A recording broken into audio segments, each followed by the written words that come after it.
Nama saya Abdul Halim Siregar, NIM 0307193102. Di sini saya sebagai pemateri pertama yang akan membawakan pengertian analisis konflik. Analisis konflik merupakan gambaran penyeluruh tentang keadaan, pola intensitas, dan karakter masyarakat, meliputi kekuatan hubungan antar pemangku kepentingan yang berpengaruh terhadap pencapaian tujuan pembangunan dan upaya bina damai.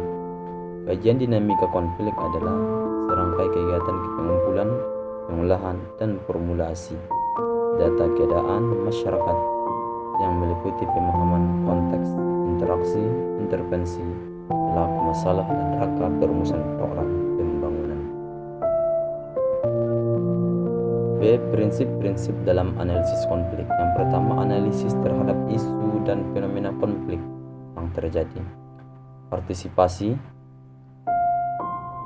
berbagai pihak atau pemangku kepentingan untuk melakukan identifikasi, penelusuran, penilaian, dan merumuskan visi bersama.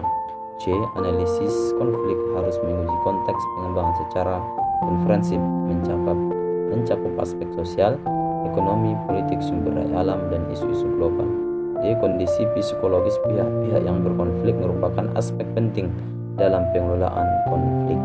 C. Transformasi sosial merupakan hal penting dalam menyediakan ruang kerjasama dalam mengelola konflik. C. Acuan waktu mencakup perencanaan, implementasi strategi, evaluasi, dan tidak lanjut dalam kerangka pemahaman konflik. Aktivitas analisis konflik hendaknya menetapkan cakupan pekerjaan dan rentang waktu penyelesaian berdasarkan indikator pencapaian.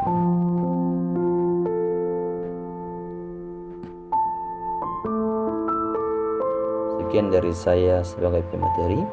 Assalamualaikum warahmatullahi wabarakatuh. Assalamualaikum warahmatullahi wabarakatuh. Saya Sukrina Sibuan dengan NIM 0307191017. Di sini saya akan melanjutkan materi selanjutnya, yaitu penyebab konflik. Adapun penyebab konflik yang pertama, kemajemukan horizontal.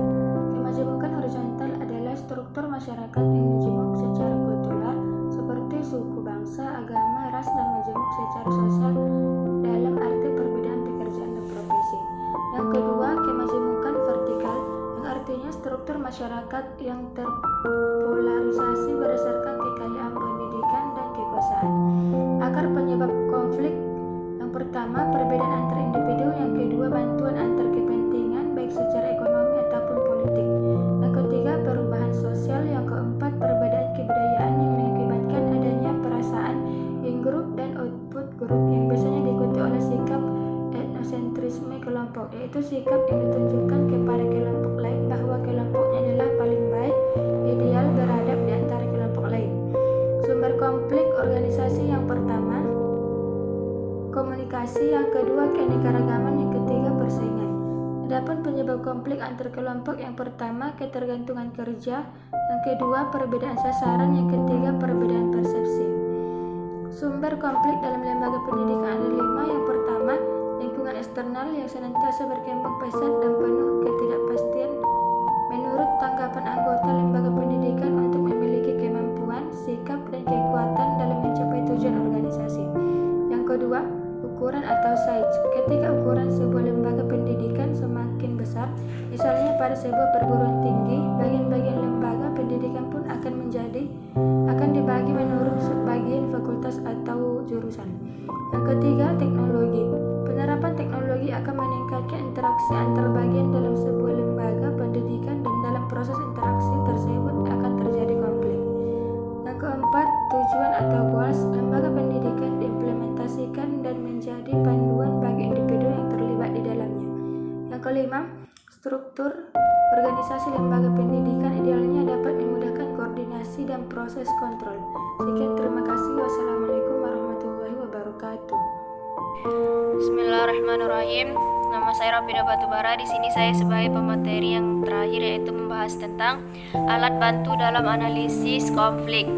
Untuk membantu dalam mengetahui penyebab konflik itu sendiri, perlu menggunakan alat bantu yang biasa digunakan untuk membantu dalam mengetahui penyebab timbulnya konflik.